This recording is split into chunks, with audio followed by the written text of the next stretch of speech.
Hey guys, Steve Camerad here with ADV Pulse for this press launch of the Honda Transalp. It's all new, pretty exciting bike. Honda slotted this thing in as a middleweight adventure bike with a lot of value in it. It rings in at $9,999, so 10 grand. Brand new motorcycle for $10,000. For the most part, how good could it be?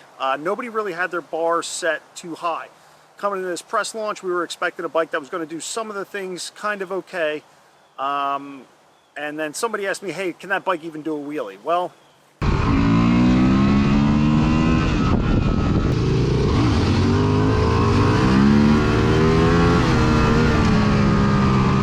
okay, so now that I have your attention and we know that it can do a wheelie, it can also power slide and ride off-road and do all the rock stuff, and then it can go on the highway. It does over 100 miles an hour, and it can do everything that like most adventure bikes can do. The cool thing about this bike is it does it in a way that feels really good. It almost feels nostalgic. I've spent some time on a 1989 Honda Transalp when they imported them into the US for only 2 years. And you get on it and you're like, this bike is really rad. It's a lot of fun. It's simple. And you know, you just feel good on it. This bike is the same thing. All of that echoes through. It's almost like somebody who rode an old Transalp designed this one. You know, the body fairing on it feels good. The way the tank is shaped feels like reminiscent of that old one. This motor, though, is something that was a big takeaway for all of us. 83 horsepower here in the US. It makes 90 in Europe. There's a noise restriction, so maybe a pipe and a tune and you might be able to get to 90 horsepower, but I don't really think it needs it. Super fun bike to ride, but the motor down low has this really great growl. Honda has this new intake. It's called a Vortex intake. And it spins the air up and it's got this great howl to it, which all comes out in the engine characteristics that like you kind of feel when you're riding it. It's got a great throttle response, but also like it's really fun, and that's also because of the way the transmission is spaced. We'll get into that in a second. But for the motor, it's a 270-degree firing order, so a staggered firing order, parallel twin, 750, Honda's Unicam design, so super simple up top. The motor is more than anyone anticipated when we came out to this press launch. And so attached to the motor is the transmission. Attached to that is a quick shifter. It'll auto blip up and down, kill power when you're shifting up and you're full throttle. You can do a full throttle upshift from one gear to another, and it sounds really cool. You don't miss a beat, and it worked every time. Some people don't like quick shifters. Nobody had any trouble with this quick shifter at the press launch. It worked flawlessly for me. While the upshift is cool, you know, second to third and third to fourth, you don't even lift, you just hold it wide open. But another cool thing about that quick shifter is when you're downshifting, it'll blip, so it'll kind of rev match for you, so you don't get this lurch or anything. You don't have to clutch in, downshift, and then try to rev match out. It already does it for you. And you don't even have to clutch in. It'll kill the power and then blip the throttle. Everything works perfectly. So what's a scenario you would use that in? Coming into a turn too hot, you jump all over the brakes, whether you're on-road or off-road, and you don't have to worry about getting your downshifts and your rev matches done. You can just kind of click a downshift, but also get all your braking done and then continue on your way. You don't have to worry about stalling out after that because you've already got your downshift done, the bike's already done the rev match, and you're still in gear. Really nice feature, and surprising to see on this bike at $10,000. It's got a 6-speed. And the transmission is spaced really nicely. Like, first gear is super short. You can do 6 miles an hour with the clutch out without even touching the brakes yet. Nice and easy. Second gear is spaced perfectly. Like, all our off-road stuff, this bike really shines in that slower speed second or slower speed third gear. I'll get into why you want to ride this bike a little bit slower than others. But for the transmission, I mean, you don't even have to touch sixth until you're doing about 70 miles an hour. So this transmission that's spaced really well from the factory. Nobody has to run out and, like, you know, go smaller on the front countershaft sprocket because it's hard to get going on an uphill. No problems like that.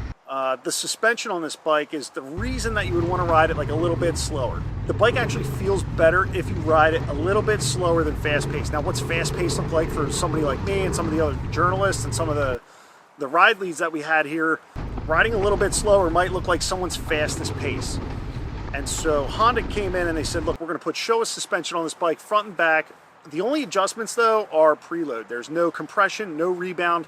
Whether it's the front or the rear, it's just preload adjustment. Now that might seem problematic or troublesome for some people, because like I really like diving into my suspension and setting the bike up for how I want it. The bike is really firm and like really supple, so riding it off road, no one made any adjustments. I weigh in a little bit over 230. Somebody on our ride was probably in 170-pound mark. Nobody complained about the suspension, other than if you ride it too fast, you'll bottom it out. So getting into that, and then who this bike is for, it's for somebody who wants to go adventure bike riding.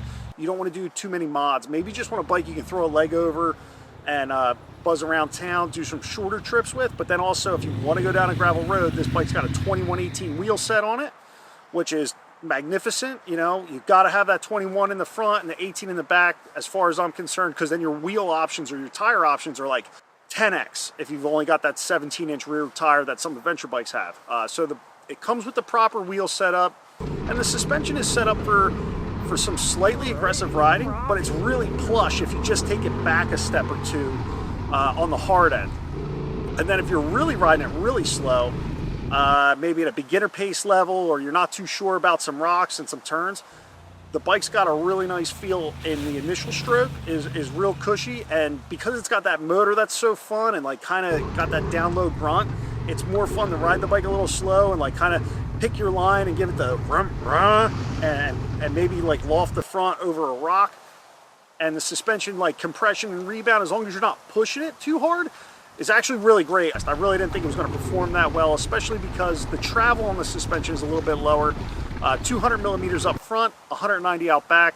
But this, at the shorter stroke, actually it's not harsh. It was actually hard to bottom out. So I think you're going to find that this suspension is really good from the factory. Now, if you want a bike that you upgrade and go crazy on the suspension and buy all these different packages, this might not be your choice. Which, again, we'll get into that in a minute. But overall, just a really fun bike to ride off-road. Now, on-road, the bike sticks to the road like glue. You can actually kind of scoot forward and put some weight into the handlebars, and you can feel it really getting some good turns done on the asphalt. I don't think there's any shortcomings there. We never drug any foot pegs, which is kind of rare for these press launches.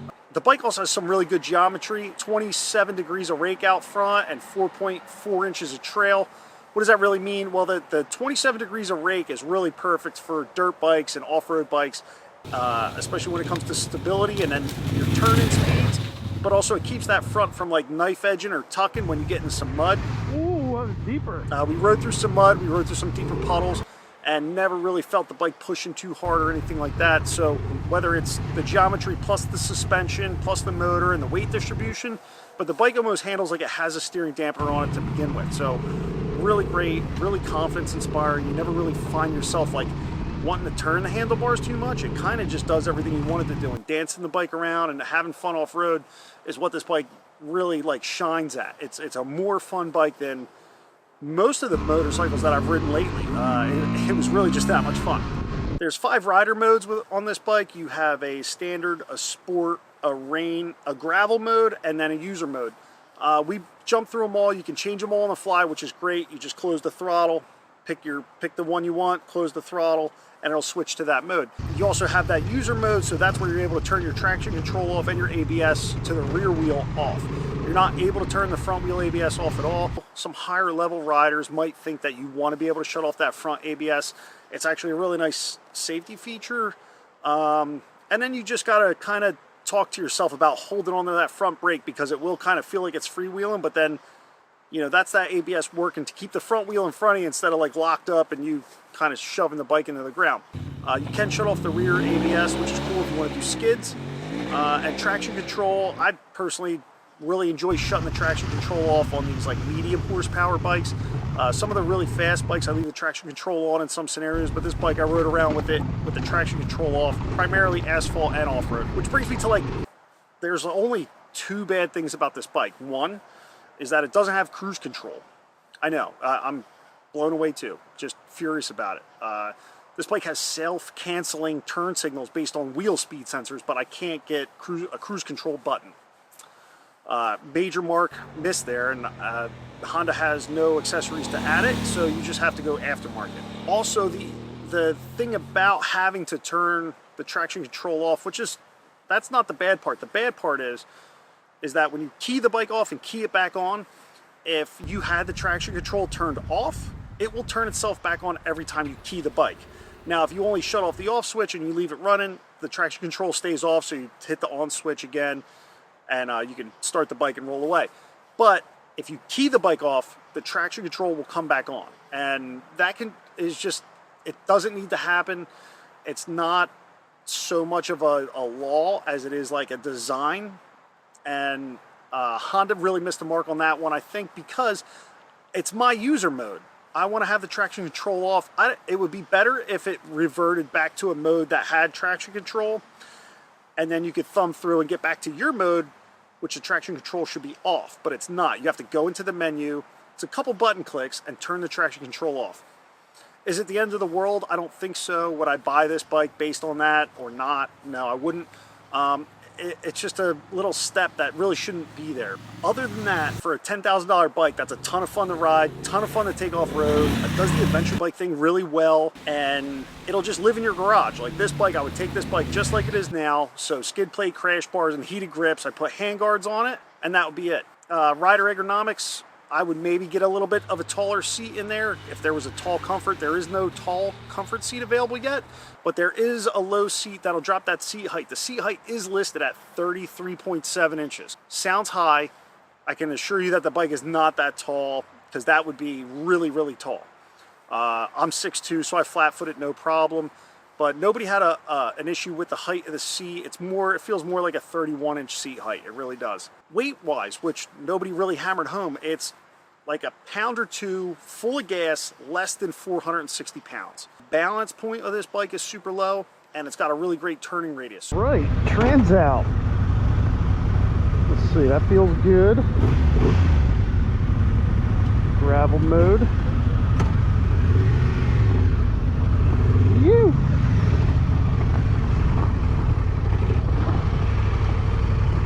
Oh man, this thing feels tiny. This is a nice little bike. Good turning radius, feels nice, and yeah, there's tons of turning radius on this. Woo! The bounce point on the bike is super low and really confidence inspiring. We all had a really great time with it, like in that kind of sense, where nobody had an awkward tip over because it was too tall.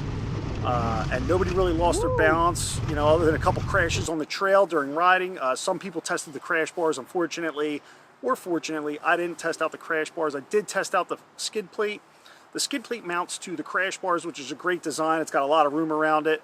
Might be a little on the thin side for somebody like me. I put a dent in it already, but also we're talking about a middleweight adventure bike. It's also like middle of the road aggressiveness. Would I run out if I had one with a stock, or, you know, not stock, but Honda accessory skid plate? I wouldn't run out to change it, but I might look for an aftermarket one if I was really gonna ride this bike super, super hard. But that's not the point. The point of this bike is to actually have an adventure bike ready to go for 10 grand, which brings us to like the competition. Interestingly, it's $500 cheaper than the Yamaha T7. They're just two different animals, though. The Yamaha T7 is a really good off-road bike. It's a little extra tall, that big single seat, and then also it doesn't handle as well as this bike does on-road. And I think the motor in this bike is actually better, just by feel, sound, the characteristics of it, how much fun it is to ride. If I had to pick one gun to my head, because if I wanted to build something out that was super aggressive, I would go T7. If I wanted an adventure bike that's really fun to have, fun to pull out of the garage, fun to take around town, not put super aggressive knobbies on it, but maybe like these Bridgestone Battle Axe adventure tires that we ran, this bike is just, it's fun, it's cool, it's a Transalp. They haven't been around in a long time, and then when they were cool back then, and they're still cool now. And it's just got this kind of little brother to the Africa Twin feel. The Africa Twin is like we have one here, a sat on it. It's a really tall bike. It's really serious. This bike is not that serious, and I think that's what makes it so fun and approachable.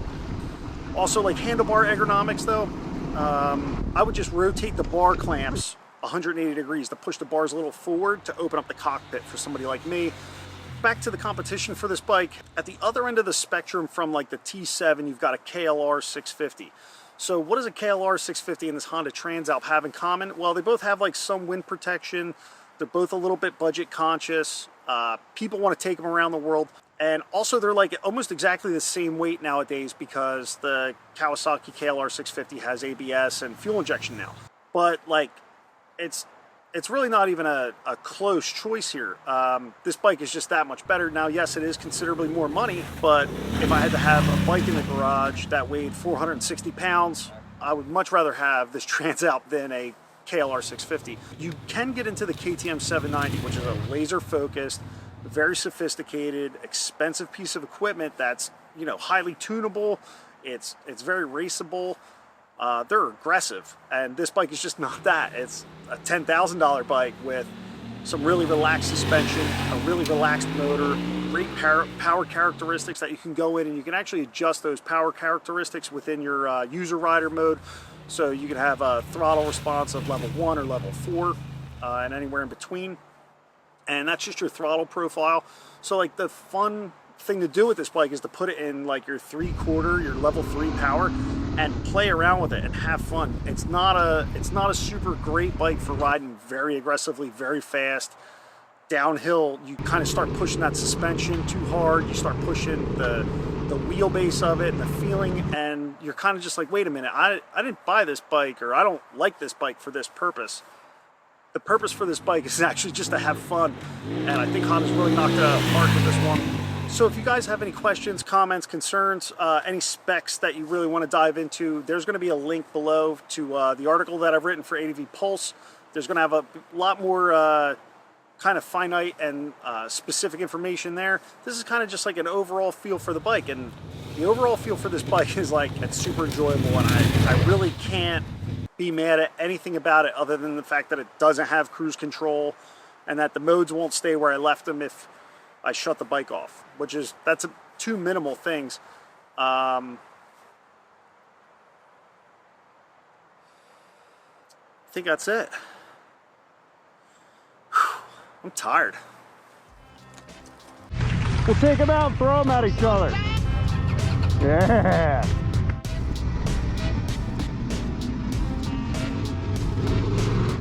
Oh yeah. Hi baby, hi. Look at you, so sweet. You look like you really like this bike. I'm telling you, I'm having fun, man. Yeah. Boy, come on.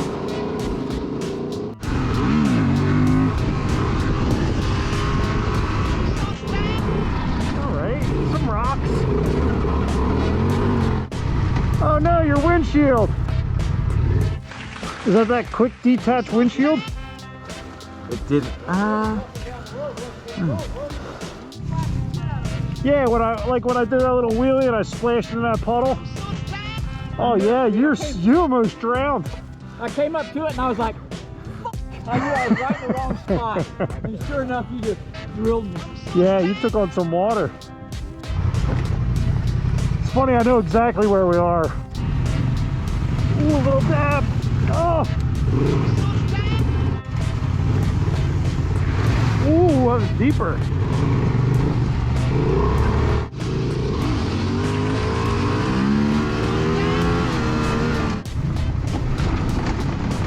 You.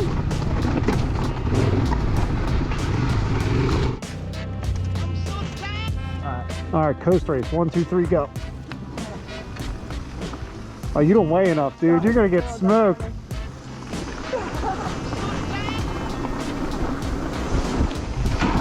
Oh, I put it in gear. Coast race.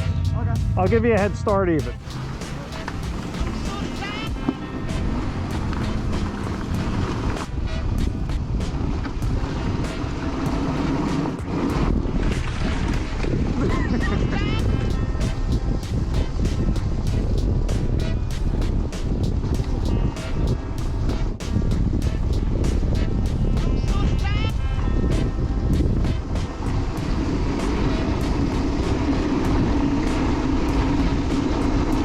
I got him. I got him. Yeah, you don't weigh enough.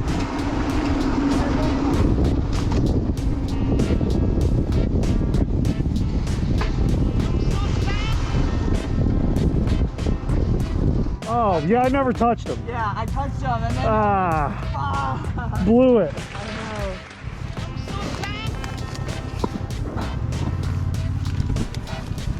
Here, it'll fall out, but I got you a new windshield.